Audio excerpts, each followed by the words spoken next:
From the heart of Africa flows a river older than civilization itself, an artery of life, pulsing through the continent for millions of years. Its story is not written in stone, but in water. The Nile, a lifeline of water, power, and survival, carving its way through one of Earth's last great wildernesses.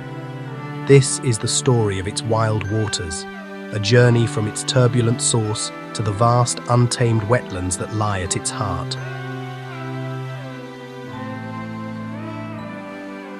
The Nile's journey begins not as a single river, but as countless raindrops.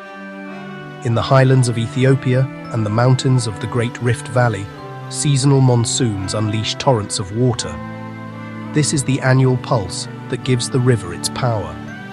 One branch, the Blue Nile, gathers this furious energy, carrying with it tons of rich volcanic soil that will fertilize lands thousands of kilometers away. But the river's other great artery, the White Nile, has a more tranquil beginning. It is born from the largest tropical lake on Earth, Lake Victoria. This vast inland sea acts as a giant reservoir, storing the rains and releasing them in a steady, reliable flow. Its waters are clear, its pace unhurried.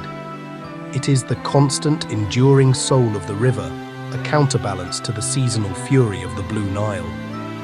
For millennia, these two great tributaries have danced a continental ballet, one of passion, one of persistence, destined to meet and merge far to the north. As the Nile escapes Lake Victoria, the calm is shattered. The placid waters transform into a torrent of roaring rapids and thunderous falls. The river is funneled into a narrow channel, its immense volume forced through ancient, unyielding rock. This is the Nile unleashed, a display of raw geological power. Each drop of water, once serene, is now part of a chaotic, churning force. The sound is deafening, a constant roar that echoes for miles. The air is thick with mist, refracting the African sun into fleeting rainbows. Here, nature rules without compromise. The river is not a gentle provider, but a formidable architect, relentlessly sculpting the landscape. At Murchison Falls, the entire Nile squeezes through a volcanic chasm less than 7 meters wide before plunging 43 meters into the gorge below. It is a spectacle of unimaginable violence and beauty. This section of the river, a series of cataracts and rapids, acts as a natural barrier, isolating the ecosystems upstream and downstream and preserving a wilderness that has remained largely untouched by the modern world. Northward, the river's frantic energy dissipates. The gradient flattens and the Nile slows, spreading out into the Sud, Africa's vast floating wilderness.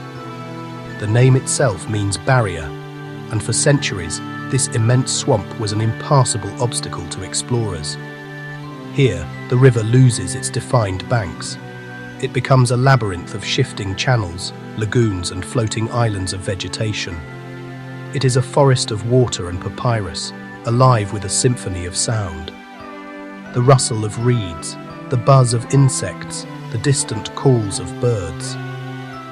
In this disorienting world, up to half of the White Nile's water evaporates under the equatorial sun, a great sacrifice that sustains this unique ecosystem. This is the realm of specialists. Rare shoebill storks, prehistoric in appearance, stalk silently through the reeds. Their statue-like patience is a masterclass in ambush hunting, waiting for the slightest ripple that betrays the presence of a lungfish. The Sud is one of the most untouched ecosystems on Earth, a vital haven for biodiversity and a critical carbon sink, absorbing vast amounts of greenhouse gases. It is the lungs and the heart of the Nile, a place of bewildering complexity and profound tranquility. Where there is water, there is life. And along the wild Nile, life is abundant, powerful, and often dangerous. Hippos, the titans of the river, crowd the shallows. By day, they rest, conserving energy. but their calm demeanor is deceptive.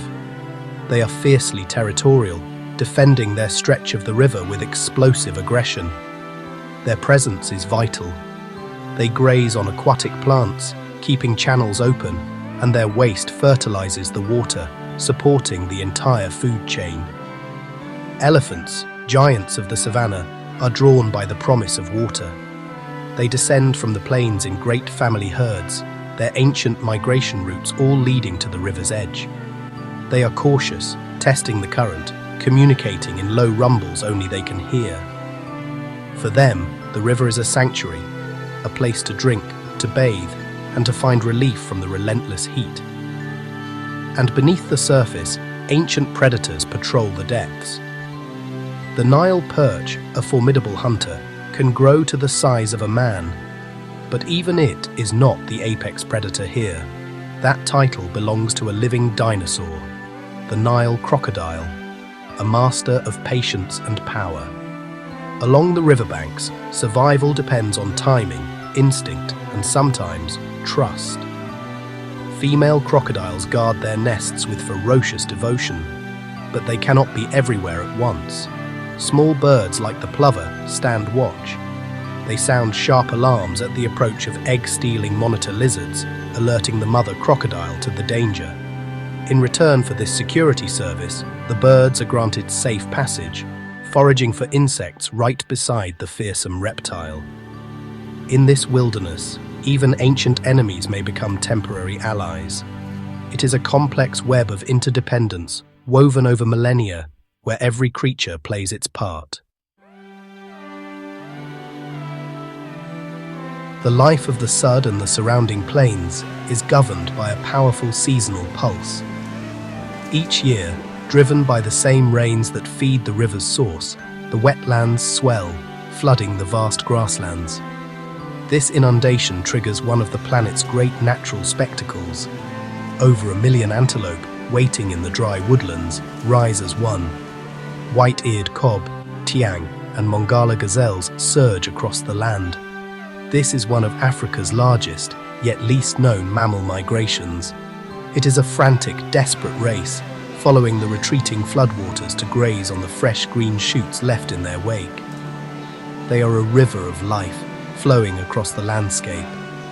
Their journey is perilous. Predators follow in their wake, and the river itself presents a constant challenge. But the instinct to move, to follow the grass and the water, is absolute. The Nile is their compass, their calendar, a river guiding life in constant rhythmic motion. This vibrant world, for all its power, exists in a fragile balance. The rhythm of the Nile is not guaranteed. Years of drought can shrink the wetlands and parch the plains, testing the resilience of every living thing. Then, years of extreme floods can dramatically alter the landscape, carving new channels and washing away nesting sites. The river gives, and the river takes away. Yet, this ecosystem has endured for eons. Its resilience lies in its vastness and its complexity. The Sud acts as a giant sponge, absorbing floodwaters and releasing them slowly in times of drought, moderating the river's extremes. The annual migration disperses grazing pressure, allowing the grasslands to recover. Every element is interconnected, a system perfected by time. This wilderness is a testament to the enduring power of nature to find equilibrium. The Nile's wild waters are more than a river. They are the pulse of a continent, a force of creation and destruction, a sanctuary for some of our planet's most magnificent wildlife. From the thunder of the cataracts to the silence of the swamp, the river's journey is a story of constant transformation.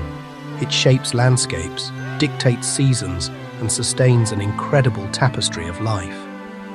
In a rapidly changing world, these wild waters are a powerful reminder that where water flows, wilderness endures.